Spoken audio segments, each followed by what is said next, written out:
사실 소설처럼 재밌는 이야기죠. 제 바람은 아무도 아프지 않는 거. 안녕하세요. 어린이 청소년 글을 주로 쓰는 작가 김중미라고 합니다. 반갑습니다. 저는 그동안 괭이부리말 아이들을 시작으로 주로 청소년들, 어린이들을 위한 작품을 써왔어요. 제가 유민지역에서 활동가로 일을 시작하고 나서도 저의 어떤 이런 삶을 가능하게 한 것이 어머니 혹은 할머니 영향이라는 걸 어렴풋이는 알고 있었는데 제 문학의 뿌리라고도 할 수 있고 이런 가난한 삶을 선택해서 살 수 있게 한 첫 번째 동기이기도 한 그 근원을 좀 찾아가 보고 싶은 마음이 있었고 그게 이제 소설로 써야 할까 에세이로 갈까 고민하던 중에 에세이를 쓰게 됐습니다.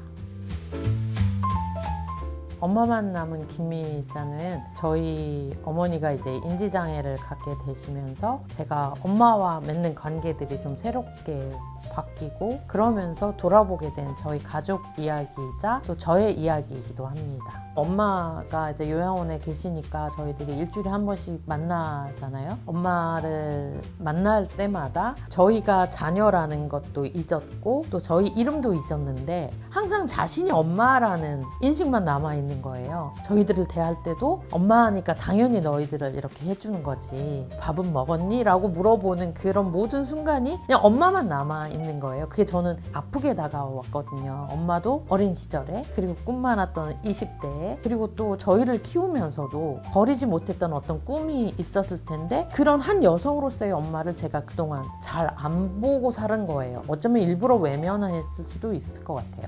내 삶이 바빴으니까. 그게 되게 안타까워서 제가 본문에 엄마만 남은 김미자라고 이야기를 했었는데 편집자분이 제목으로 그게 어떻겠냐 하고 제안을 주셨습니다. 엄마가 팬데믹 이전에 이제 인지장애를 갖게 되고 그래서 어머니가 이제 돌봄 시스템 안으로 들어가게 되면서 물론 그 전에도 알고 있었지만 우리 사회에서 돌봄 노동이 어떤 위치에 있는지를 좀 명확히 깨닫게 됐어요. 특히 이제 팬데믹을 지나면서 시설에서 돌봄을 받아야만 하는 노인들이 많이 돌아가시게 됐잖아요. 근데 그때 그 노인들을 돌보는 사람들 역시 한국 사회에서 나이가 지긋하신 분들 인 거죠. 젊어야 50대, 60대. 돌봄이 자꾸 시장으로 가고 돌봄이 고된 노동이 되면서 어쩌면 인간은 서로 돌보고 돌봄을 주고받는 것이 생존 방식인데 그게 노동으로만 여겨지게 된 것 같아요. 그런 모습들을 제가 직접 겪고 나서 저는 좀 다른 관점을 좀 가져야 하지 않을까? 돌봄이라는 게 그렇게 진짜 우리의 삶을 옥죄는 강도 높은 감정 노동에 지나지 않는 걸까? 그리고 실제 돌봄 노동을 시행하고 있는 돌봄 노동자들은 계속 힘들고 저임금인 노동으로만 남아 있어야 하나 이런 고민들이 좀 많이 들었어요. 제가 돌봄을 감당해야 되는 가족이 되면서 그래서 저는 이 글을 쓰면서도 저 역시 죄책감과 달라진 사회 속에서 돌봄의 의미나 이런 걸 다시 보려고 노력은 해왔지만 이거는 그냥 저 혼자 해결해야 할 문제는 아니고요. 앞으로 저는 한국 사회가 이런 돌봄을 세대 간의 문제로만 취급하거나 하지 않고 정말 공론화하면서 자연스러운 걸로 좀 받아들여져서 서로 돌보는 관계로 이렇게 가게끔 변화해야 한다는 걸 제가 체험으로 깨닫게 된 것 같아요.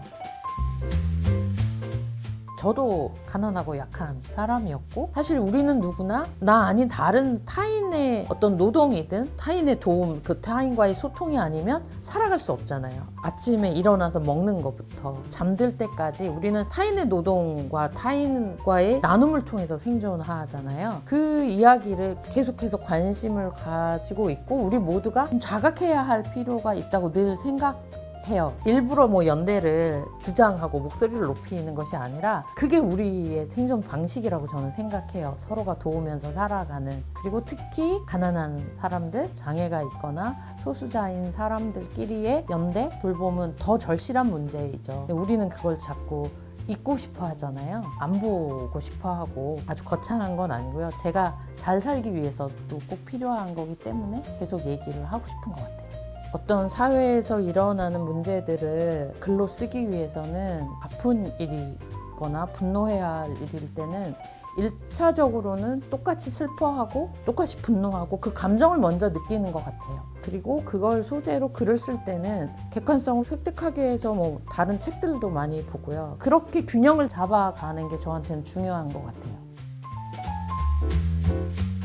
제가 더 나이를 먹고 또 저도 엄마가 되고 저희 아이들이 또 30대 여성으로 자란 뒤에 여성으로서의 저와 엄마와 관계에 대해서 좀 다시 생각하게 된 것 같아요. 글을 쓰는 동안 그냥 온전히 엄마를 조금 더 이해하게 된 그 변화는 확실히 있는 것 같아요. 예전에는 약간 원망도 좀 섞이고 애증도 있고 이랬었는데 순간순간마다 엄마가 그런 말을 할 수밖에 없었던 그걸 이제야 이해하게 됐어요. 엄마를 바라보는 눈이 예전에 조금 더 뾰족뾰족했다면 둥글둥글해졌다고 표현할 수 있을 것 같아요. 독자들도 그런 시간을 가질 수 있을까? 그러면 좋겠다 이렇게 생각하고 있습니다. 가장 지혜로운 방법은 딸들의 주장을 받아들이는 거거든요. 저도 이제 엄마인데요. 돌아보면 저도 늘 엄마를 이기려고 했던 것 같아요. 논리적으로든 모르든. 근데 엄마가 그걸 받아들여 줬기 때문에 제가 성장할 수 있었거든요. 저는 딸들하고 이렇게 맞설 때 지려고 하지 않았던 것 같은데 이제는 저도 지는 게 현명하고 지혜롭구나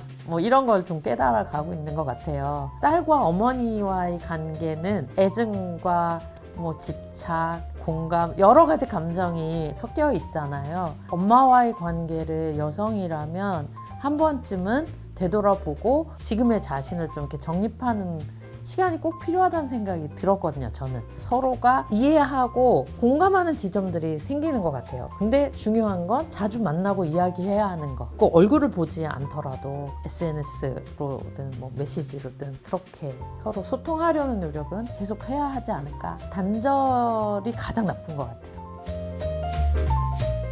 외할머니 역시 인지장애를 앓다 돌아가셨는데요. 엄마로부터 전해 듣는 외할머니의 인생을 언젠간 소설로 써보고 싶다 이런 생각을 늘 하고 있었어요. 그렇게 기억을 다 잃은 노인이 자신의 일기장과 그 소설 원고를 끝까지 부여잡고 있었던 이유가 있을 것 같은 거예요. 세상에 뭔가 하고 싶은 이야기가 있었을 텐데 제가 그렇게 기다리던 외할머니의 인생을 담은 일기장은 할머니 장례식 때 이모와 외삼촌이 태워버렸고요. 소설 원고마저 엄마가 잃어버리시게 돼서 이런 사건 때문에 이제 일기도 잊어버리고 할머니가 진짜 이렇게 전달해서 남겨뒀던 그 소설 원고마저 잃어버렸다 이 이야기를 하게 됐어요. 일제강점기와 뭐 6.25 전쟁 그 이후 한국의 그 경제개발 시기를 지나온 어떤 외할머니의 삶에 대해서 계속 관심이 있었고 그리고 또 저희 친할머니는 제가 에세이에도 언급을 했는데 여자 사업가로 식솔들을 막 거느리면서 살았던 분이에요. 그래서 두 사람의 이야기를 한국 근현대사 이야기를 언젠가 해보고 싶다. 작가가 되겠다는 꿈은 없었어도 할머니의 이야기는 쓰고 싶었어요.